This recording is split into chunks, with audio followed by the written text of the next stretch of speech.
untuk mengincar acara ini yaitu pembahasannya yang kita berikan dan disampaikan tadi misal aliran Inggris Autonomia Indonesia.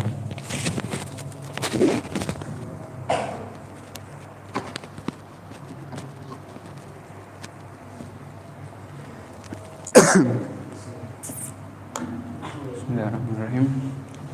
Assalamualaikum warahmatullahi wabarakatuh. Alhamdulillahirabbil alamin wa bihi nasta'in ala umuri dunya waddin. Wa sallallahu wasallama ala sayyidina Muhammadin khatamin nabiyyin wa ala alihi wa sahbihi ajmain. Rabbi israh li sadri wa yassir li amri wa hlul 'uqdatam min lisani yafqahu qawli. Amma ba'du. Hadirin hadirat yang dimuliakan oleh Allah Subhanahu wa taala. Puja dan puji syukur kehadirat Allah Subhanahu wa taala yang telah mengumpulkan kita di majlis yang insya Allah bisa menambahkan rasa cinta kita kepada Nabi Muhammad sallallahu alaihi wasallam. Di majlis yang insya Allah bisa mendekatkan kita lebih dekat lagi kepada Nabi Muhammad sallallahu alaihi wasallam. Di majlis yang insya Allah tidaklah kita keluar daripada majlis ini kecuali telah diisi hati kita oleh Allah dengan cahaya Nabi Muhammad sallallahu alaihi wasallam. Amin Allahumma amin. Ketahuilah akhwani rahimakumullah bahwasanya seseorang yang cinta kepada Nabi Muhammad sallallahu alaihi wasallam, Allah akan memberikan di hatinya cahaya. Allah akan berikan apa? Cahaya. Yang mana cahaya ini tidak akan tinggal diam di hati seseorang kecuali cahaya ini akan bergetar dan menampakkan reaksinya. Jadi kalau kita ditanya, kita ini cinta sama Nabi atau tidak? Cinta sama Nabi Muhammad? Dikatakan cinta kita belum jujur, dikatakan cinta kita belum sempurna kecuali kita sudah punya cahaya ini. Yang mengetahui diri kita sendiri bagaimana, apakah ada di hati kita cahaya Nabi Muhammad atau tidak. Terus bagaimana kalau ada orang yang memiliki cahaya, apa reaksinya? Apa perbedaan antara orang yang memiliki cahaya di hatinya ada cahaya Nabi Muhammad atau seseorang yang tidak memiliki cahaya di hatinya tidak memiliki cahaya Nabi Muhammad sallallahu alaihi wasallam? Ada bedanya. Kalau orang yang memiliki cahaya dalam hatinya itu ada reaksinya. Seseorang yang ada cahaya dalam hatinya ada cahaya Nabi Muhammad sallallahu alaihi wasallam, ada reaksi. Apa reaksinya? Reaksinya ketika disebut nama Nabi Muhammad sallallahu alaihi wasallam langsung bersolawat kepada Nabi Muhammad sallallahu alaihi wasallam. Reaksinya orang tidak mungkin bisa tenang kecuali hatinya mengingat kepada Nabi Muhammad sallallahu alaihi wasallam. Reaksinya adalah yang diinginkan oleh lisannya adalah hanya memuji Nabi Muhammad sallallahu alaihi wasallam. Ini sedikit daripada reaksi orang yang cinta kepada Nabi Muhammad sallallahu alaihi wasallam. Paling sedikit minimalnya ya ketika disebut nama Nabi Muhammad dia bersolawat kepada Nabi Muhammad. Sampai Nabi Muhammad mengatakan orang yang paling pelit. Nabi Muhammad mengatakan orang yang paling pelit. Siapa? Orang yang paling pelit bukan orang yang tidak pernah sedekah. Orang yang paling pelit bukan orang yang menghemat sampai keterlaluan. Bukan, kata Nabi Muhammad, orang yang paling pelit daripada umatku adalah ketika disebut namaku tapi tidak mau bersolawat kepadaku, kata Nabi Muhammad SAW. Loh, apa hubungannya ya Rasulullah? Hubungannya apa? Orang yang tidak mau bersolawat kok bisa dikatakan pelit? Jelas, kenapa? Bu, Pak, pelit ini ada dua tingkatan. Kita harus tahu, pelit ada berapa? Dua tingkatan. Tingkatan yang rendah itu dia pelit, dia hartanya tidak mau dikeluarkan karena takut habis. Tapi hartanya hanya dipakai untuk diri sendiri. Tidak mau dikasihkan ke orang lain. Kenapa? Khusus untuk siapa? Untuk diri sendiri. Ini pelit yang tidak terlalu parah. Ada tingkatan pelit yang lebih tinggi lagi. Parah pelitnya. Apa? Ketika seseorang memiliki harta, kemudian harta ini tidak ingin disedekahkan dan juga harta ini tidak mau dipakai untuk kemaslahatan sendiri, tidak mau. Biar apa? Jangan berkurang. Yang penting hartaku ada gitu saja. Tidak mau dipakai juga tidak mau disedekahkan. Ini pelitnya sudah parah. Sampai sama diri sendiri pun juga apa? Juga pelit.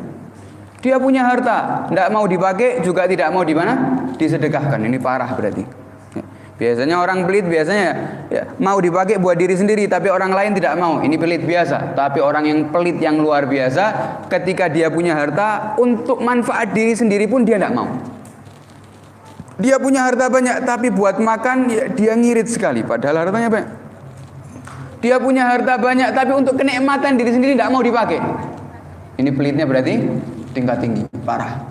Nah, Nabi Muhammad mempermisalkan, kalian ini sholawat kepada Nabi Muhammad, sholawat kepada aku. Ketika disebut namaku kalian bersolawat, itu yang untung kalian, yang mendapatkan keberkahan kalian, yang mendapatkan sholawat dari Allah kalian, yang mendapatkan pengampunan dosa kalian. Kalian akan mendapatkan seperti itu, kalian tidak mau. Berarti pelit atau tidak? Pelit sekali. Padahal cuma menyebut Allahumma sholli ala sayyidina Muhammad, dia dapat semua, tapi dia tidak mau bersolawat, biar akhirnya tidak mendapatkan semua pengampunan. Makanya Nabi Muhammad orang yang paling pelit adalah orang yang mendengar namaku, kata Nabi Muhammad SAW, akan tapi tidak ingin bersolawat kepadaku. Shollu ala Nabi Muhammad. Shollu ala Nabi Muhammad. Hakata, begini orang yang cinta kepada Nabi Muhammad SAW. Ditambah lagi, bukan hanya sholawat, tapi kalau orang cinta kepada Nabi Muhammad ini ingin membuktikan rasa cintanya. Membuktikan dengan apa? Entah itu dengan pujian-pujian, entah itu dengan gerakan badan, entah itu dengan amal ibadah. Yang penting dia membuktikan agar benar dikatakan oleh Nabi Muhammad mengetahui bahwa cintaku kepadanya adalah cinta yang jujur. Seperti yang dilakukan Habib Ali bin Muhammad Al-Habsyi, yang baru saja kita baca maulidnya. Kita lihat Habib Ali bin Muhammad Al-Habsyi ini adalah satu contoh untuk kita, orang yang sangat cinta kepada Nabi Muhammad SAW. Orang yang sangat rindu kepada Nabi Muhammad SAW. Sampai-sampai Habib Ali di sini mengatakan dan mengungkapkan rasa cintanya kepada Nabi Muhammad dengan mengatakan huwan nuru yahdil hairina dhiya'uhu wa fil hasri dhillul mursalina liwa'uhu. Kata Habib Ali, ketahuilah Nabi Muhammad, Nabi kalian, Nabi yang diutus untuk kalian, yang mana kalian mulia gara-gara Nabi Muhammad. Nabi tersebut adalah cahaya yang Allah berikan untuk kalian, kata Habib Ali. Yang mana cahaya ini jika ada di hati kita, maka segala was-was, segala penyakit, segala sesuatu yang menyibukkan hati kita akan hilang. Gundah gulana semua akan hilang jika cahaya Nabi Muhammad sudah bersarang di hati kalian, kata Habib Ali. Nabi Muhammad ini cahaya. Kalau sudah cahaya ini masuk ke hati kalian, hilang semua masalah, hilang semua gundah gulana, hilang semua kesumpekan. Wa fil hasri, dan kita harus tahu ketika seseorang ini sudah mendapatkan cahaya Nabi Muhammad di dunia, semua urusannya akan dimudahkan oleh Allah Subhanahu wa taala. Apakah manfaatnya hanya di dunia? Tidak. Kata Habib Ali, jika kalian terus menjaga cahaya tersebut sampai kalian meninggal dunia, kata Nabi Muhammad, kata Habib Ali meneruskan, wa fil hasri dhillul mursalina liwa'uhu. Yang mana Nabi Muhammad ini adalah cahaya yang mana Rasulullah akan membawa bendera. Ketika di hari kiamat, setiap para nabi punya bendera. Setiap para nabi punya pengikut. Nabi Adam, Nabi Idris, Nabi Nuh, Nabi Hud punya pengikut. Akan tetapi kita harus tahu, semua para nabi tersebut juga ikut berlindung di bawah bendera Nabi Muhammad SAW. Ketika itu bendera yang dipegang oleh Nabi Muhammad namanya Liwa'ul Hamd, bendera Al-Hamd, bendera yang sangat besar yang akan dipimpin oleh Nabi Muhammad SAW, yang mana yang di belakang Nabi Muhammad adalah orang yang sudah memiliki cahaya Nabi Muhammad di dunia ini. Kalau kita sudah siap-siap, kita harus tahu hari kiamat ini bukan hari yang mengerikan, tapi hari festival Allah menunjukkan keagungan Nabi Muhammad SAW. Di situ Allah akan menunjukkan kemuliaan Nabi Muhammad bukan hanya di hadapan manusia biasa, tapi di hadapan para nabi. Sampai-sampai bendera Nabi Muhammad yang namanya Liwa'ul Hamd itu yang ada di belakangnya para nabi dan semua umatnya yang memiliki cahaya cinta kepada Nabi Muhammad. Semoga kita semua tergolong orang-orang yang berjalan di belakang bendera Nabi Muhammad SAW. Amin Allahumma. Kemudian terus Habib Ali mengutarakan rasa cintanya kepada Nabi Muhammad SAW sampai beliau mengatakan, maritu fakana dzikru Qur'an li'illati faya habadha dzikra likalbi sifa'uhu idza alimul usyaku da'ifa kullahu fa inna lika ahbabi kalbi dawa'uhu. Kata Habib Ali, aku sakit, yang mana penyakitku ini bukan penyakit yang biasa orang rasakan. Penyakitku ini beda. Penyakitku bukan karena virus, bukan karena tertular dengan yang lain, tidak. Tapi penyakitku beda, kata Habib Ali. Apa penyakitnya? Penyakitku karena rindu kepada Nabi Muhammad SAW. Aku saking rindunya tidak bisa tidur. Aku saking rindunya kepada Nabi Muhammad SAW, ya sampai merasakan tidak tenang kecuali aku bisa mimpi bertemu dengan Nabi Muhammad SAW. Saking Nabi Muhammad menjadi pikirannya, jadi sakit ini Habib Ali. Kemudian Habib Ali mulai mengutarakan, biasanya orang yang sakit karena rindu ini ketika bertemu dengan kekasihnya, ketika mendengar nama kekasihnya akan sembuh. Betul tidak? Kalau kita rindu ya dengan ibu kita, ya mahasiswa sudah lama tidak pulang, kangen sama ibunya. Begitu telepon dengar suara ibunya langsung apa? Semangat lagi. Sama ayahnya juga seperti itu, sama keluarganya seperti itu. Ini normal orang yang cinta. Tapi kata Habib Ali, penyakit cintaku sudah tidak bisa disembuhkan hanya dengan mendengar. Kalau aku hanya mendengar nama Nabi Muhammad masih belum sembuh. Kenapa? Penyakitku sangat parah, kata Habib Ali. Idza alimul usyaku da'ifakullahu, ketahuilah, katakan kepada para pecinta, para perindu, jika mereka sembuh penyakitnya dengan mendengar nama kekasihnya, tapi kalau aku sembuh penyakitku tidak bisa kecuali dengan memandang wajah Nabi Muhammad SAW. Kecuali jika aku bertemu dengan Nabi Muhammad, baru aku akan sembuh penyakitku. Dan penyakit ini sudah menular di antara para sahabat Nabi Muhammad SAW. Para sahabat Nabi Muhammad hampir semua terkena penyakit seperti ini. Dan ini bukan penyakit biasa, tapi ini penyakit yang akan mengangkat derajat seorang tersebut. Yang rindu kepada Nabi Muhammad, kita lihat sahabat Thauban, yang mana beliau semakin hari semakin kurus, semakin hari semakin pucat, yang mana obatnya adalah apa? Karena mereka memikirkan Nabi Muhammad SAW. Duduk sama keluarganya tidak tenang, duduk sama anaknya tidak tenang. Ketika melihat wajah Nabi Muhammad baru tenang. Ini rasa yang kita sekarang sudah jarang tidak merasakan seperti ini. Ini rasa yang hanya Allah berikan kepada kekasih orang-orang yang dicintai. Ini rasa yang mereka rasakan bagi orang yang cinta kepada Nabi Muhammad SAW. Kemudian di sini Habib Ali setelah mengungkapkan lagi rasa cintanya kepada Nabi Muhammad SAW,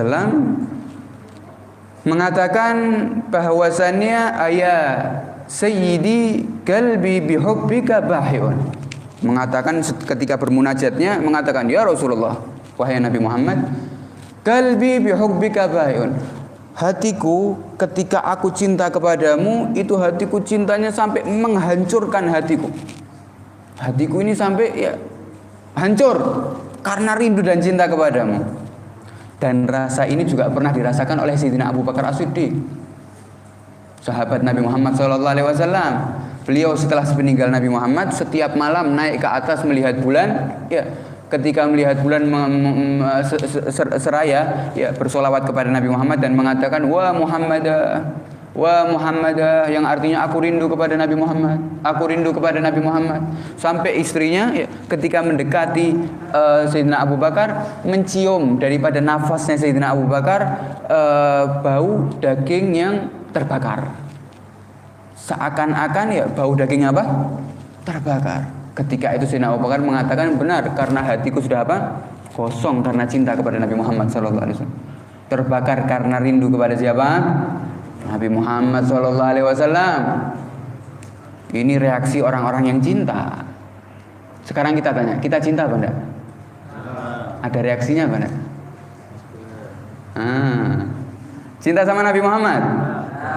Cinta apa enggak? Dapatkan reaksi seperti ini? Masya Allah, ada yang dapat sudah. Insyaallah berkah kita kumpul di majelis ini, kita semua mendapatkan reaksi yang sangat luar biasa dari cinta kepada Nabi Muhammad SAW. Amin Allahumma. Amin.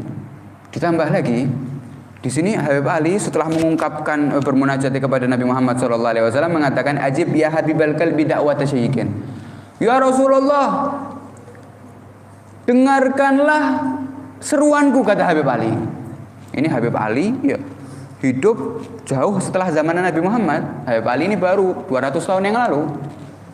Tapi ketika munajatnya mengatakan, ya Rasulullah, dengarkanlah munajatku, jawablah munajatku, kata Habib Ali. Dakwah tasyayyikin, yang mana munajatku ini keluar timbul daripada hati yang sudah rindu kepadamu. Kalau kita sekarang yang ada di akal kita, ketika orang mengucapkan memanggil Nabi Muhammad, kira-kira Nabi Muhammad jawab atau tidak? Dengar jawabannya. Ya, ini Habib Ali mengungkapkannya dengan serius, mengatakan, "Ya Rasulullah, jawablah seruanku. Ya Rasulullah, jawablah seruanku. Seruanku ini adalah yang keluar daripada hati yang sangat cinta kepadamu."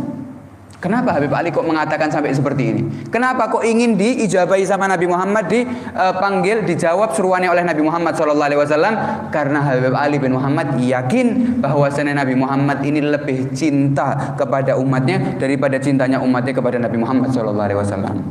Dan Habib Ali juga pernah mendengar daripada kisah salah satu sahabat Nabi Muhammad SAW. Ketika itu Rasulullah sedang berkhutbah di atas mimbarnya. Rasulullah SAW seperti biasa khutbah di atas mimbarnya, yang mana para sahabat ini melihat mimbarnya Nabi Muhammad ini sudah tidak layak pakai. Sudah apa? Sudah tidak layak pakai. Ini sudah kayunya sudah rusak. Kemudian salah satu daripada sahabat yang pintar dari mengetahui pekerjaannya sebagai tukang kayu, membuatkan mimbar Nabi Muhammad yang baru. Ketika dibikinkan mimbar Nabi Muhammad yang baru, ini mimbar yang lama dibuang, ya.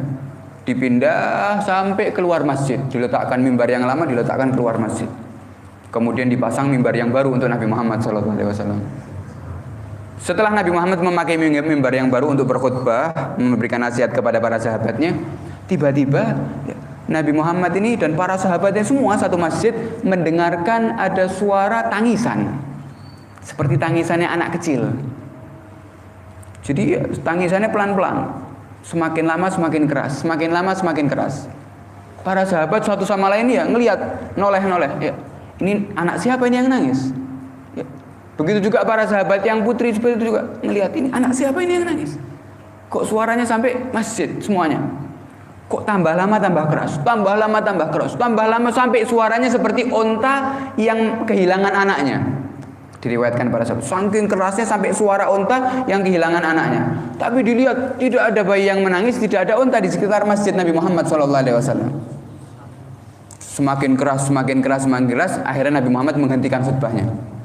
Nabi Muhammad menghentikan khutbahnya. Tiba-tiba Nabi Muhammad melewati soft di antara para sahabatnya sampai keluar masjid, kemudian mendengarkan ternyata suara tersebut keluar daripada mimbar Nabi Muhammad SAW yang lama. Suara tangisan tersebut keluar dari mana? Mimbar Nabi Muhammad yang lama. Karena Nabi Muhammad mendengar suara tersebut, langsung dipeluk sama Nabi Muhammad mimbarnya. Mimbarnya dia apa? Dipeluk sama Nabi Muhammad SAW. Ketika para sahabat ini suatu masjid mendengarkan tangisannya dan melihat ketika Nabi Muhammad memeluk mimbar ini, suara tangisannya semakin lama semakin pelan. Semakin lama semakin pelan. Semakin lama semakin pelan. Sampai hilang suaranya. Ketika Nabi Muhammad hilang suaranya, Nabi Muhammad kembali ke mimbar yang baru dan berkhutbah mengatakan, ketahuilah kalian semua mendengar bahwasanya tangisan tersebut adalah yang keluar daripada mimbarku yang lama. Ketika aku mendekati mimbarku, karena aku tanya, karena mimbarku ini menangis, sebabnya adalah karena rindu kepadaku. Karena tidak ingin pisah dengan apa? Dengan aku, kata Nabi Muhammad SAW. Maka aku pun menjawab tangisan mimbarku ini, aku akan memeluk sampai hilang tangisannya. Kisah di sini yang sangat luar biasa, kita banyak bisa mengambil hikmahnya. Yang pertama, kita lihat cintanya bukan hanya umat, bukan manusia. Cintanya benda mati kepada Nabi Muhammad SAW sampai seperti itu. Mimbar yang selama bersentuhan kulitnya dengan Nabi Muhammad SAW ketika dipindahnya bukan jauh-jauh, dipindahnya hanya di luar masjid, masih kelihatan Nabi Muhammad SAW, tapi sudah tidak sabar. Inginnya hanya bertemu dengan siapa? Nabi Muhammad SAW. Tidak sabar. Itu cintanya siapa? Mimbar, kayu kepada Nabi Muhammad, tapi dia benar-benar membuktikan. Dan kita lihat tangisan dari yang keluar daripada mimbar itu sampai Rasulullah memotong khutbahnya. Ini khutbah masih dalam keadaan meriwayatkan yang diperintahkan oleh Allah, menyampaikan wahyu Allah Subhanahu wa taala, diputus sama Nabi Muhammad SAW dari karena sebab apa? Tangisan daripada mimbar. Akhirnya Nabi Muhammad memeluk mimbar dan sampai selesai. Kemudian Habib Ali di sini merenungi, kalau mimbar saja yang menangis karena rindu dan cinta kepada Nabi Muhammad SAW, Rasulullah rela memutus khutbahnya dan memeluk mimbar tersebut. Bagaimana umat Nabi Muhammad yang menangis? Bagaimana jika kita yang menangis? Bagaimana jika kita yang benar-benar mengungkapkan rasa cinta kita kepada Nabi Muhammad SAW? Mungkin apa tidak Nabi Muhammad datang untuk memeluk kita? Jelas, bukan mungkin lagi.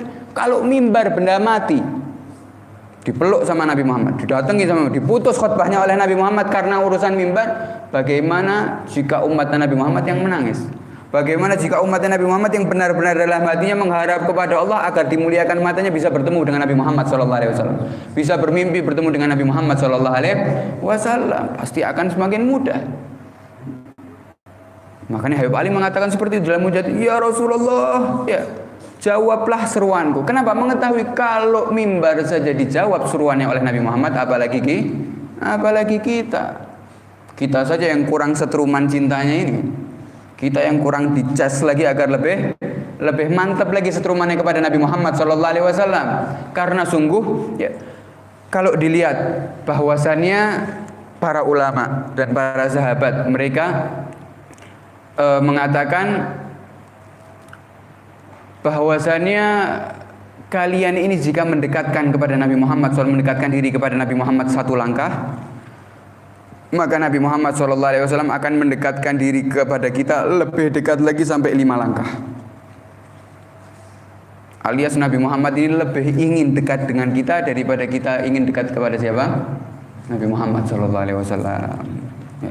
Kalau kita tidak percaya, coba dibuktikan. 1 minggu pasang kita setiap hari sholawat kepada Nabi Muhammad SAW 3.000 kali atau 5.000 kali. Lihat 1 minggu apa reaksinya dari Nabi Muhammad SAW. Pasti Allah Subhanahu wa Ta'ala dan Nabi Muhammad akan membuktikan. Karena seseorang jika sungguh-sungguh memang benar-benar ingin dekat dengan Nabi Muhammad SAW, segala perkaranya akan dimudahkan oleh Allah Subhanahu wa Ta'ala. Dan dia akan melihat reaksi-reaksinya satu persatu, minggu demi minggu, bulan demi bulan. Yang dia semakin hari semakin dekat dengan Nabi Muhammad, dia akan melihat reaksi-reaksi tersebut. Dan ini yang dirasakan oleh para ulama. Kemudian beliau mengatakan, fa ya rabbi syarifni bi ru'yati sayyidi wa ajli sadaqal bil katsiri sadauhu. Ya Allah, doanya Habib Ali mengatakan, ya Allah, muliakan mataku agar bisa melihat Nabi Muhammad sallallahu alaihi wasallam. Muliakan mataku agar bisa memandang wajah Nabi Muhammad sallallahu alaihi wasallam. Muliakan mataku agar pantas untuk melihat wajahnya Nabi Muhammad sallallahu alaihi wasallam. Kenapa? Karena ini adalah kedudukan yang tinggi. Nabi Muhammad pernah mengatakan, barang siapa yang pernah memandang aku di dalam mimpinya, maka Allah akan mewujudkan, ya, dia bisa memandang aku dalam keadaan yaqadhah. Apa yaqadhah? Yaqadhah dalam keadaan tidak tidur, dalam keadaan secara nyata. Seseorang yang pernah bermimpi dengan Nabi Muhammad SAW, maka Allah akan menampakkan Nabi Muhammad dia dalam keadaan apa? Nyata. Dan ini telah dirasakan oleh para ulama, pernah dirasakan oleh para orang-orang yang soleh yang memang memiliki rasa cinta yang besar kepada Nabi Muhammad SAW. Bahkan mereka para ulama ini, kenapa mereka memperbanyak sholawat kepada Nabi Muhammad? Kenapa mereka istiqomah hadir-hadir di majelis seperti ini? Kenapa mereka memperbanyak untuk membaca qasidah, pujian-pujian kepada Nabi Muhammad SAW? Tujuannya cuma satu, agar Allah Subhanahu wa Ta'ala membersihkan matanya, mensucikan matanya, sehingga dapat untuk bermimpi bertemu siapa? Nabi Muhammad SAW. Kemudian kalau sudah mimpi bertemu dengan Nabi Muhammad, maka seperti janji dari Nabi Muhammad. Janji Nabi Muhammad apa? Kalau orang yang mimpi bertemu dengan Nabi Muhammad, maka dia akan memandang Nabi Muhammad secara apa? Secara nyata. Kapan? Yang paling diinginkan adalah ketika sakaratul maut. Ketika apa? Sakaratul maut. Karena kalau kita lihat ibu-ibu bapak-bapak, bahwasannya rasa sakit sakaratul maut ini adalah seakan-akan seperti dikuliti hidup-hidup. Itu sakitnya apa? Sakaratul maut. Seakan-akan manusia dikuliti hidup-hidup. Bagaimana rasanya? Luar biasa. Bahkan kalau kita lihat Nabi Muhammad ketika dicabut nyawanya saja merasakan kesakitan. Ini Nabi Muhammad. Bahkan anaknya Nabi Nuh ketika dihidupkan oleh Nabi Isa, Di zamannya mengatakan, aku ini sudah dikubur beratus-ratus tahun, bahkan beribu-ribu tahun. Tapi rasa yang belum hilang, yang tidak pernah aku lupakan adalah rasa ketika aku sakaratul maut. Sampai sekarang aku masih merasakan rasa sakitnya. Dan kita semua akan melaksanakan. Kita semua akan merasakan mau tidak mau. Maka ulama berjuang, bersolawat, menghadiri majelis seperti ini, mendekatkan diri kepada Nabi Muhammad, menghidupkan sunnah-sunnahnya Nabi Muhammad untuk apa? Untuk titik terakhir seperti ini. Dan Nabi Muhammad mengatakan kalau di akhir hayatnya baik, maka setelahnya akan lebih baik. Tujuannya apa? Ketika sakit sakaratul maut, ya, ketika itu ditampakkan wajah Nabi Muhammad SAW, maka Allah akan menggantikan rasa sakit sakaratul maut menjadi rasa nikmat melihat wajah Nabi Muhammad SAW. Pernah ada Bu Pak ditanyai, ya, ada seorang ahli sholawat, ahli majelis taklim seperti ini kisah nyata, meninggal dunia. Ketika meninggal dunia, keluarganya ketika itu bermimpi bertemu dengan orangnya, keluarganya tadi yang baru meninggal dunia, yang mana ahli sholawat, ahli hadir majelis-majelis memuji Nabi Muhammad SAW. Ketika ditanya, apa yang Allah berikan kepadamu? Keberuntungan apa yang kau dapatkan? Kata keluarganya. Kata orang tersebut, ketahuilah bahwasanya aku ini bukan orang yang banyak ibadah. Aku ini bukan orang yang banyak puasa. Aku juga bukan orang yang banyak qiyamul lail. Tapi peganganku cuma satu, hubungan khusus dengan Nabi Muhammad dengan cara memperbanyak sholawat kepada Nabi Muhammad SAW. Maka balasan yang sekarang aku rasakan, aku nikmati ketika aku sakaratul maut. Kata orang tersebut, ketika aku sakaratul maut, datang malaikat Israel dengan wajah yang sangat seram, yang sangat menakutkan. Ketika aku sangat takut. Ketika aku dicabut nyawaku oleh malaikat Israel, mulai dari kaki. Ketika dicabut nyawaku di kaki, aku merasa sakit yang sangat luar biasa. Tiba-tiba Nabi Muhammad SAW hadir. Cahaya Nabi Muhammad ketika itu tampak dengan jelas, ya.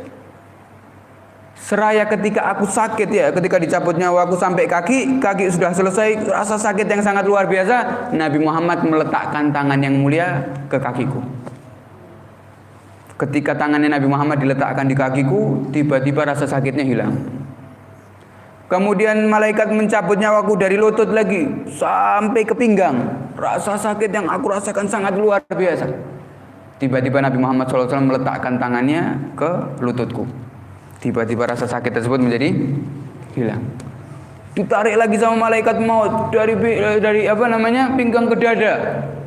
Rasa sakit yang aku rasakan sangat luar biasa. Tiba-tiba Nabi Muhammad meletakkan tangannya lagi. Sampai selesai daripada sakaratul maut, dan aku tidak merasakan rasa sakit sedikit pun. Ini kemuliaan yang orang akan dapatkan jika memiliki hubungan khusus dengan siapa? Nabi Muhammad SAW. Maka seorang ini dikatakan rugi di atas kerugian ketika meninggal dunia, tapi masih belum punya hubungan khusus dengan Nabi Muhammad SAW. Masih belum bisa mengetahui rasa cinta kepada Nabi Muhammad. Masih belum bisa merasakan nikmatnya, lezatnya seseorang ketika bersolawat kepada Nabi Muhammad, ketika memuji Nabi Muhammad. Dan juga nikmatnya ketika mata ini dikaruniai oleh Allah Subhanahu wa Ta'ala untuk bermimpi bertemu dengan Nabi Muhammad SAW. Maka salah satu-satunya jalan, ya, termasuk jalan yang paling ampuh, yang paling cepat adalah caranya bersolawat kepada Nabi Muhammad SAW. Perbanyak solawat kepada Nabi Muhammad, karena orang yang bersolawat kepada Nabi Muhammad tidak ada ruginya, ya, tidak ada ruginya. Seorang bersolat mengucapkan Allahumma sholli ala sayyidina Muhammad, Allahumma sholli ala sayyidina Muhammad, Allahumma sholli ala sayyidina Muhammad di setiap keadaan kita. Ini yang pertama. Dan yang kedua, juga cara yang sangat luar biasa adalah berkhidmat kepada umat Nabi Muhammad SAW. Jadi ketika kita membantu sesama kita, membantu teman kita, membantu teman bisnis kita, membantu orang tua kita, kita niatkan bukan hanya membantu teman, tapi kita niatkan kita berkhidmat juga kepada umatnya Nabi Muhammad SAW. Oh, ini umatnya Nabi Muhammad, ini orang yang dicintai oleh Nabi Muhammad, kita berkhidmat kepada orang tersebut. Kita membantu orang tersebut. Kenapa? Nabi Muhammad ini paling perhatian dan paling cinta sama seseorang yang bermanfaat untuk saudaranya sendiri. Baik itu secara pribadi membantunya, atau membantu untuk perkumpulan-perkumpulan seperti ini, alias semua yang dikatakan khidmat untuk Nabi Muhammad SAW kerjakan. Ada diriwayatkan Bu di apa namanya? Dikisahkan salah satu tabi'in yang bernama Abdullah bin Mubarak. Sahabat salah satu tabi'in yang bernama siapa? Abdullah bin Mubarak. Abdullah bin Mubarak ini beliau orang yang kaya raya, bisnismen. Saking kayanya beliau membagi hartanya. Keuntunganku tahun ini untuk pergi haji. Kemudian keuntunganku tahun depan untuk memberikan kepada para pencari ilmu. Aku sudah infakkan semua hartaku kepada para pencari ilmu. Dan keuntunganku tahun yang ketiga akan aku pakai untuk jihad fisabilillah. Jadi keuntungannya dibagi 3 setiap tahunnya. Tahun pertama haji. Tahun kedua memberikan kepada para pencari ilmu. Tahun ketiga untuk apa? Berjihad. Kemudian dan dilakukan setiap mendapatkan kaya raya, keuntungan tahun ini untuk haji, tahun depannya untuk memberikan infak kepada para pencari ilmu, kemudian untuk berjihad, terus seperti itu sampai tepat di tahun yang mana jadwalnya untuk pergi haji. Abdullah bin Mubarak ini ketika di perjalanan sudah dipersiapkan untanya, makanannya, bekalnya, semua sudah dipersiapkan. Di tengah-tengah perjalanan melihat ada seorang wanita miskin. Ada seorang apa? Wanita miskin memiliki anak yatim. Ketika itu wanita miskin ini membawa bangkai ayam. Membawa apa? Bangkai ayam. Hukum makan bangkai ayam apa? Haram, jelas. Maka Abdullah bin Mubarak langsung menegur, wahai wanita, itu hukumnya haram, tidak boleh kau makan. Wanita ini justru menjawab apa? Ini haram buatmu, tapi halal buat aku. Haram buat kau, halal apa buat aku. Terkejut ini Abdullah. Bagaimana bisa halal buat kau? Kata wanita ini, iya. Kalau sekarang aku tidak makan dan anak-anakku tidak makan, maka aku akan mati. Aku sudah 3 hari tidak makan. Dan satu-satunya makanan yang aku bisa makan hanya bangkai ayam ini. Ketika Abdullah bin Mubarak ini melihat keadaan yang haru seperti itu, ya, maka beliau mengatakan, ya sudah, tahun ini aku tidak jadi pergi haji. Abdullah berpikir, ini umat Nabi Muhammad ini. Ini orang yang dicintai oleh Nabi Muhammad SAW. Ini orang yang diperhatikan oleh Nabi Muhammad daripada umatnya. Maka untuk apa aku pergi haji sedangkan ada salah satu daripada umat yang membutuhkan? Maka dibatalkan daripada hajinya, semuanya daripada hartanya, ontanya, bekalnya, semuanya diberikan kepada wanita tersebut sebagai hadiah. Hajinya tidak apa? Tidak jadi. Ya sudah, akhirnya ya, tidak jadi pergi haji, ditinggal sama teman-temannya. Rombongannya sudah pergi semua, kloternya sudah pergi semua. Abdullah bin Mubarak balik ke rumah. Tidak jadi haji. Dapat beberapa bulan, ketika itu orang-orang yang sudah pergi haji pada datang. Daripada kesunahan, ya, seseorang ini kalau ada orang yang pergi haji, kita datang untuk memberikan selamat. Ya. Semoga hajinya diterima oleh Allah, hajjun mabrur, ya, hajjun makbul insyaallah. Maka Abdullah bin Mubarak melakukan seperti itu. Ada teman yang baru pulang dari haji langsung dikatakan, semoga hajimu ya diterima oleh Allah Subhanahu wa taala. Tiba-tiba teman yang diselamati mengatakan, dan juga semoga hajimu juga diterima sama Allah Subhanahu wa taala. Abdullah bin Mubarak, saya ini tidak haji. Saya ini tidak jadi pergi haji. Temannya mengatakan, oh jangan salah, orang kita tawaf bareng kok. Orang kita waktu tawaf, kita bareng, kita jalan bareng, kita tawaf bersama. Ini bingung ini Abdullah bin Mubarak. Saya ini tidak haji, uang saya sudah saya berikan kepada fakir miskin tadi. Kemudian, wah ini paling salah lihat, kata Abdullah. Pindah lagi ke teman yang satu. Dikatakan, selamat, semoga hajinya diterima oleh Allah Subhanahu wa taala. Temannya juga mengatakan seperti itu, semoga hajimu diterima oleh Allah Subhanahu wa taala. Allah mengatakan, saya ini tidak haji. Jangan bohong, orang kita lempar jumroh bareng, katanya. Orang kita lempar jumroh bareng. Tambah bingung lagi nih Abdullah. Sampai ke orang yang ketiga juga seperti itu. Orang kita wukuf di Arafah, kita bersama. Kau wukuf di sebelahku, kau berdoa bersama dengan aku ketika di Arafah. Tambah bingung, saking bingungnya Abdullah bin Mubarak sudah tidak ingin bertemu sama orang yang pergi haji, dia masuk ke rumah. Ini heran aku tidak jadi pergi haji, tapi orang-orang semua melihat aku ada di mana? Di Mekah, di Ka'bah. Ketika sampai rumah, ya istirahat, tidur, malamnya bertemu dengan Nabi Muhammad SAW.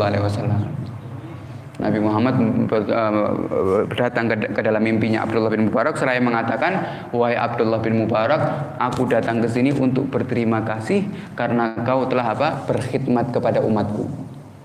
Karena kau telah membantu siapa? Membantu umatku, kata Nabi Muhammad SAW, dan kau membatalkan hajimu, maka balasan dari Allah Subhanahu wa taala, Allah akan mengirimkan malaikat yang menyerupai tubuhmu, yang mana malaikat tersebut akan berhaji sampai hari kiamat. Malaikatnya akan menyerupai Abdullah bin Mubarak yang akan berhaji sampai apa? Sampai hari kiamat. Jadi nanti kalau kita pergi haji, kita ketemu sama Abdullah bin Mubarak, berarti itu malaikat. Ini kisah nyata. Ini balasan dari Nabi Muhammad SAW bagi orang yang berkhidmat kepada umatnya. Jadi kita seperti itu. Ketika kita melihat umat Nabi Muhammad SAW, kita jangan anggap remeh. Teman kita sesama Muslim, jangan kita anggap remeh. Bisa-bisa mereka ini bisa menjadi tangga untuk kita agar kita lebih dekat lagi kepada Nabi Muhammad SAW, khidmat kepada umat Nabi Muhammad SAW. Kalau kita lihat Sayyidina Umar bin Khattab, Sayyidina Umar bin Khattab ini ketika menjadi khalifah, Sayyidina Umar bin Khattab ini setiap harinya jalan ke rumah-rumah, ke kampung-kampung, tanya kepada orang, ada yang bisa saya bantu atau tidak? Mungkin aku bisa membawakan potongan-potongan kayu bakar.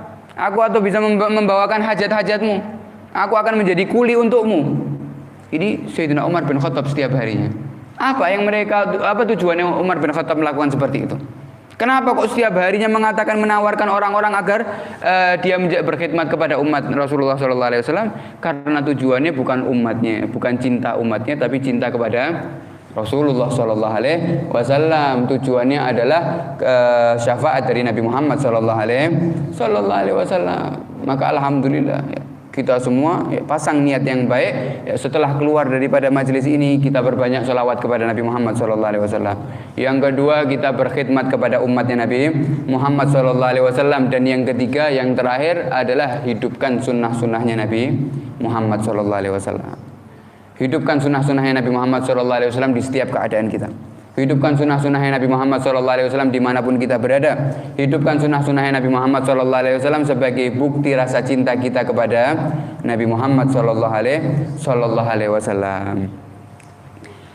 Kalau kita lihat ibu-ibu, bahwasannya para sahabat Nabi Muhammad SAW, mereka adalah orang yang sangat perhatian kepada Nabi Muhammad SAW. Mereka adalah orang yang satu sama lain mempercepat dirinya agar bisa mengamalkan daripada sunnah-sunnah Nabi Muhammad SAW. Jadi kalau melihat satu sunnah Nabi Muhammad SAW langsung diamalkan. Kalau mengetahui satu sunnah daripada Nabi Muhammad langsung diamalkan. Kalau mengetahui Nabi Muhammad melakukan seperti ini langsung diamalkan. Ini para sahabat Nabi Muhammad SAW. Sampai meniru Nabi Muhammad di setiap keadaan. Cara minumnya, Nabi Muhammad cara duduknya, cara bicaranya, cara memandangnya. Dan ini para ulama telah meriwayatkan. Kalau kita lihat Nabi Muhammad SAW, bagaimana keadaan Nabi Muhammad SAW, telah diriwayatkan oleh Habib Ali bin Muhammad Al-Habsyi. Beliau mengatakan bahwasannya kana sallallahu alaihi wasallam ahsanan nasi khuluqan wa khalqa. Nabi Muhammad sallallahu alaihi wasallam adalah orang yang paling mulia budi pekertinya. Kesehariannya ini indah. Kesehariannya ini sangat luar biasa. Disebutkan bahwasannya Nabi Muhammad sallallahu alaihi wasallam falaysa yushabihu hadha sayyida fi khalqihi wa akhlaqihi bashar wa la yakifu ahadun min asrari hikmatillahi fi khalqihi wa khuluqihi ala ainin wala athar. Kata Habib Ali, akhlak dan budi pekerti Nabi Muhammad tidak pernah dilihat oleh orang-orang sebelum Nabi Muhammad. Sampai Habib Ali di sini mengatakan tidak ada budi pekerti kecuali sumbernya kepada siapa? Nabi Muhammad SAW.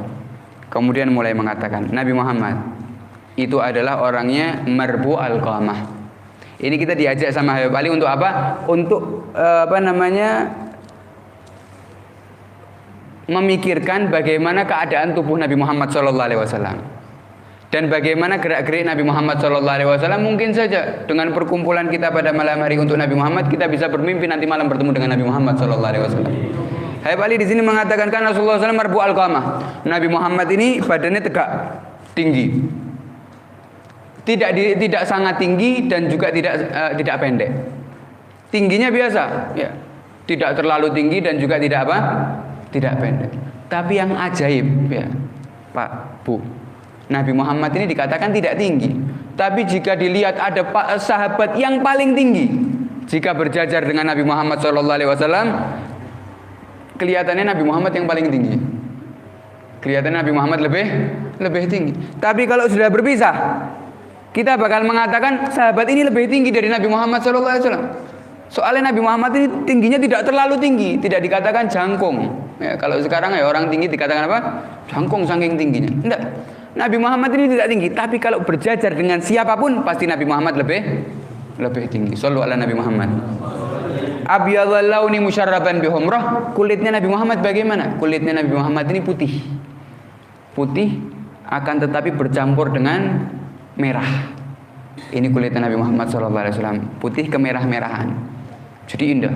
Bukan putihnya bukan putih kuning, bukan putih yang hanya putih biasa, akan tapi putihnya kemerah-merahan. Wasi al-jabin hasanu sya'ru bainal jumati wal wafrah. Yang mana Nabi Muhammad ini punya dahi lebar.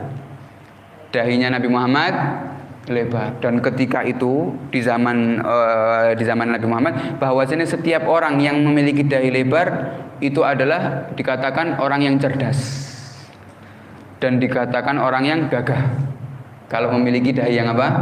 Yang lebar. Dan Nabi Muhammad dahinya lebar. Rambutnya bagaimana? Rambutnya Nabi Muhammad bagaimana? Rambutnya Nabi Muhammad ini diriwayatkan kadang Nabi Muhammad SAW rambutnya pendek. Kadang juga rambutnya Nabi Muhammad sampai di antara telinga dan pundak. Rambutnya Nabi Muhammad sampai antara telinga dan apa? Dan pundak, memanjangkan sedikit. Akan tapi rambutnya Nabi Muhammad rapi. Bukan rambut yang keriting dan juga bukan yang rambut yang sangat lurus. Tapi rambutnya apa? Mombak. Ini rambutnya Nabi Muhammad SAW. Tidak keriting dan juga tidak lurus. Nabi Muhammad SAW. Dan juga rambutnya ini, Bu, Pak, yang membuat para sahabat ini satu sama lain hampir saling membunuh untuk rebutan rambutnya siapa? Nabi Muhammad SAW. Kalau sudah Nabi Muhammad ini potong rambut, semua para sahabat ini sudah menunggu. Tidak ada ya tukang potong ini menggunting rambutnya Nabi Muhammad, satu rambut pun tidak ada yang jatuh di tanah. Semuanya sudah dijatuh di mana? Di tangan-tangannya para sahabat. Mendapatkan keberkahan. Dan daripada ciri-cirinya rambutnya Rasulullah ini tidak mati. Rambutnya Rasulullah kalau ada potongannya, semakin hari semakin apa? Semakin panjang. Ini daripada mukjizat Nabi Muhammad SAW menunjukkan bahwasanya Nabi Muhammad tidak meninggal dalam kuburannya. Bal ahya inda rabbihim yurzaqun, akan tapi hidup di dalam kuburannya dan diberi rezeki oleh Allah Subhanahu wa taala. Walahul i'tidalul kamil, tubuhnya yang sangat luar biasa, tidak gemuk dan tidak kurus, pas daripada badan Nabi Muhammad SAW. Lam ya'ti basyarun ala mithli khalqih, yang mana manusia tidak ada yang semacam Nabi Muhammad. Yang para sahabat yang gagah, kalau dijajarkan Nabi Muhammad, lebih gagah Nabi Muhammad SAW. Kalau ada para sahabat yang ya badannya bagus, dijajarkan dengan Nabi Muhammad, pasti Nabi Muhammad lebih bagus. Kemudian idza takallama, Nabi Muhammad ini kalau berbicara, ibu-ibu bapak-bapak, bahwasanya Nabi Muhammad ini bicara zaman dulu tidak ada mikrofon, betul tidak? Dan para sahabat banyak sekali. Nabi Muhammad ini kalau bicara, yang soft awal dengar, ya pendengarannya sama seperti yang didengarkan soft akhir. Alias Nabi Muhammad tidak mengeraskan suaranya sampai yang di soft awal kesakitan kupingnya, dan Nabi Muhammad tidak memelankan suaranya sampai yang di belakang tidak dengar, tidak. Tapi semua yang hadir di majelis Nabi Muhammad pendengarannya semua apa? Sama. Ini suaranya siapa? Nabi Muhammad SAW. Sempurna. Tidak ada aib sedikit pun daripada Nabi Muhammad SAW. Seakan-akan para sahabat ini kalau ngelihat Nabi Muhammad, itu seakan-akan ketika keluar hikmah daripada lisan Nabi Muhammad, seakan-akan melihat cahaya yang mana seperti apa, mutiara-mutiara yang jatuh daripada lisan Nabi Muhammad SAW. Saking indahnya, saking nikmatnya. Dan para sahabat ini Bu, Pak, kalau sudah ada duduk di majelis Nabi Muhammad, diriwayatkan ka'anna ala ru'usihimut thair. Seakan-akan di atas kepalanya ada burung. Alias para sahabat kalau sudah duduk di hadapan Nabi Muhammad tidak sama sekali. Tidak ada yang noleh-noleh, tidak ada yang garuk-garuk, tidak ada yang mindah-mindah kakinya. Semuanya duduk. Seakan-akan ulama meriwayatkan jika burung masuk ke Masjid Nabawi itu seakan-akan mungkin melihat para sahabat bukan manusia, tapi seperti apa? Seperti patung, tidak gerak sama sekali. Sampai jika ada burung berani ya ada di atas kepala mereka, tidak bergerak sama sekali, menghormati daripada perkataan Nabi Muhammad sallallahu alaihi wasallam. Kemudian di sini disebutkan sayyidun dhihku tabassum. Nabi Muhammad ini kalau tertawa, kalau sudah sahabat ini ya, berbuat sesuatu yang lucu, Nabi Muhammad tertawanya tidak sampai terbahak-bahak, tidak sampai kak. Bahkan Nabi Muhammad tidak suka kalau ada orang yang sampai tertawanya sampai berbahak. Kenapa? Karena mengatakan orang yang tertawa sampai ya, lega gitu tertawanya, dikeluarkan semuanya kak. Kata Nabi Muhammad, al-kahkah, ya, tertawa yang seperti itu bisa mematikan hati. Bisa apa? Mematikan hati. Jadi kalau orang tertawa sudah biasa saja, jangan dipolkan. Ya. Nabi Muhammad ini kalau sudah tertawa cuma senyum, itu tertawanya Nabi Muhammad senyum. Kalau sudah pol, ya Nabi Muhammad tertawanya berarti sangat parah, itu sampai taringnya kelihatan. Gigi taringnya Nabi Muhammad sampai kelihatan. Oh ini berarti Nabi Muhammad ini tertawanya sangat luar biasa sudah. Sallallahu alaihi Nabi Muhammad. Jadi cuma tersenyum, senyumnya sudah sangat indah. Kalau sudah sahabat ini lucu sekali, baru Nabi Muhammad mengeluarkan apa? Taringnya ini sudah paling lebar senyumnya Nabi Muhammad sallallahu alaihi wasallam. Sayyidun dhihku tabassum wal masul huwaina. Jalanan Nabi Muhammad bagaimana? Jalanan Nabi Muhammad ini ya tidak lambat. Jalanan Nabi Muhammad ini cepat, akan tetapi tidak menggoyangkan badannya. Tidak megal-megol. Cepat Nabi Muhammad SAW. Bahkan kalau diriwayatkan para sahabat ini kalau jalan bersama Nabi Muhammad, para sahabat ini kalau ngikuti jalan Nabi Muhammad harus lari-lari kecil. Padahal Nabi Muhammad ini jalan biasa, tapi para sahabat yang ngikuti sampai apa? Lari-lari kecil. Riwayat seperti apa sih jalan Nabi Muhammad? Jalan Nabi Muhammad idza masya fa ka'annama yanhatu min sabab. Kalau kita sekarang ya, kita ketika turun daripada tangga, bagaimana ketika kita turun dari tangga? Cepat atau lambat? Ya, cepat kan turun dari tangga. Dan badan kita tegak ketika turun dari tangga. Begitulah seperti Nabi Muhammad berjalan. Nabi Muhammad ini kalau jalan badannya tegak, ya, cepat dan juga tidak menggerakkan badannya. Pundaknya biasa saja, pundaknya tidak sampai seperti ini. Bukan jalan cepat seperti biasa, pundaknya diam, yang cepat kakinya. Dan Nabi Muhammad ini kalau jalan kakinya diangkat. Bukan kayak orang zaman sekarang ya, srek. Ya. Keluar rumah ke masjid sudah tipis itu sandalnya, srek. Kalah sama kucing. Ya, kucing jalan tidak dengar suaranya. Kalau Nabi Muhammad jalan seperti kakinya memang diangkat sama Nabi Muhammad dengan jelas. Diangkat kakinya. Para sahabat meriwayatkan jalanan Nabi Muhammad ini bukan jalannya orang yang malas, tapi jalannya orang yang tegas, yang semangat. Idza masya fa ka'annama yanhatu min sabab fayafutu syari'al masyi min ghairi habab. Sampai sahabat yang jalan biasa itu pasti didului sama Nabi Muhammad sallallahu alaihi wasallam, sehingga para sahabat jika ingin menyamai jalannya dengan Nabi Muhammad harus lari-lari kecil. Fa huwa kanzul mutalsamul ladzi la ya'ti ala fatibabi awsafi miftah. Habibun yagharul badru min husni wajhihi tahayyaratil albabu fi wasfi ma'nahu. Yang terakhir Nabi Muhammad SAW keindahannya seperti bulan purnama. Bahkan para sahabat meriwayatkan ya, lebih indah bulan purnama lebih indah wajah Nabi Muhammad SAW daripada bulan purnama. Habibun yagharul badru min husni wajhihi. Nabi Muhammad ini adalah seorang kekasih yang mana wajahnya lebih indah dari yang mana wajahnya membikin bulan purnama cemburu. Dikatakan bulan purnama ketika dia gerhana, ketahuilah ketika bulan purnama bergerhana itu karena cemburu kepada Nabi Muhammad SAW. Bahkan dikatakan kalau bulan ini bisa menjadi purnama hanya 3 hari 1 bulan, tapi kalau Nabi Muhammad SAW setiap hari bulan purnama. Ya gharul badru min husni wajhihi tahayyaratil albabu fi wasmi ma'nahu. Setiap para sahabat yang meriwayatkan sifat-sifat Nabi Muhammad SAW pasti akan merasa bingung. Pasti akan merasa apa? Bingung. Salah satu sahabat ditanya, kau pernah bertemu dengan Nabi Muhammad? Bagaimana wajah Nabi Muhammad?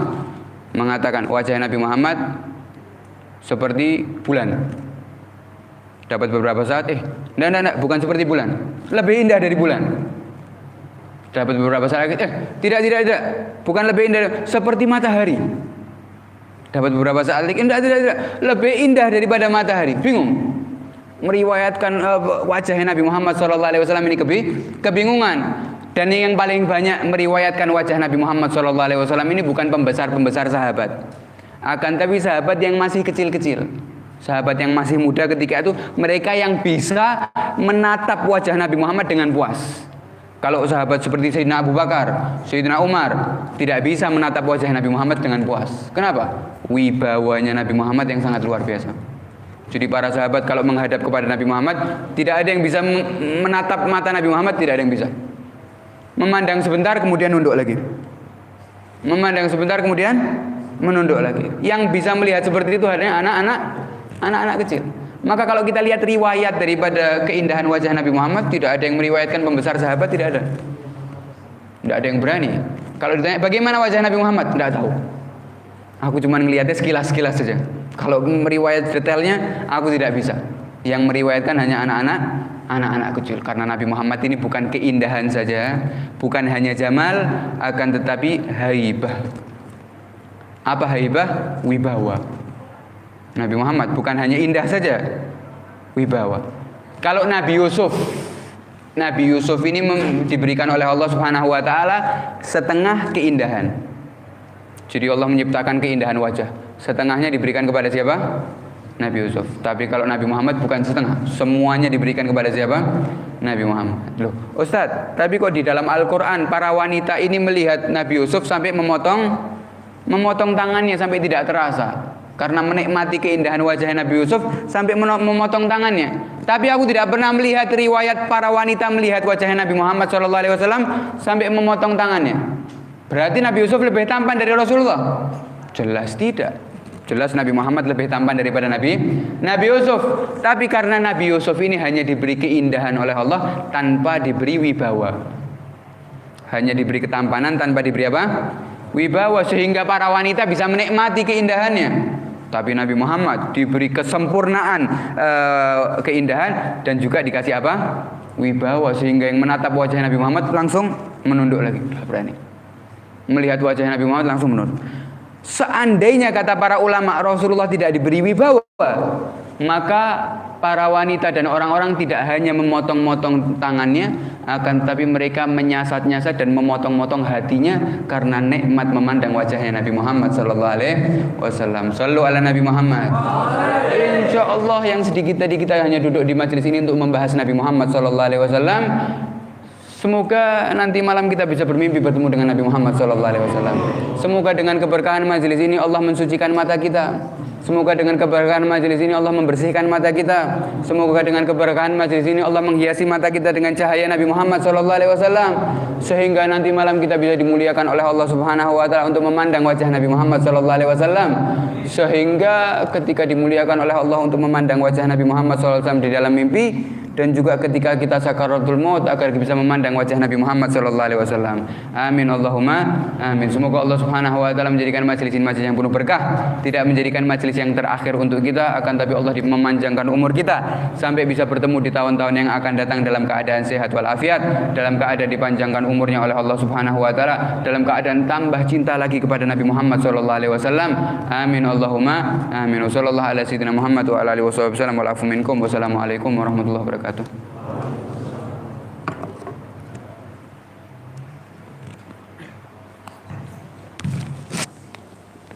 Kemudian Mantra Sana yang akan sampaikan hari biasa di terus ibarat pengunjung acara kita bertutup. Kami selalu membaca dalam cara-caranya apabila ada kata yang kurang berkenan atau langsung dia baik buat saudara sekalian. Marilah kita tutup acara peringatan Maulid Nabi Muhammad SAW kali ini dengan bacaan dalam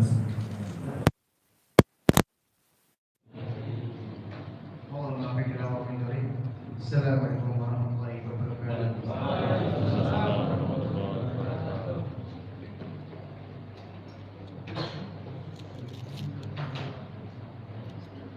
هو النور يا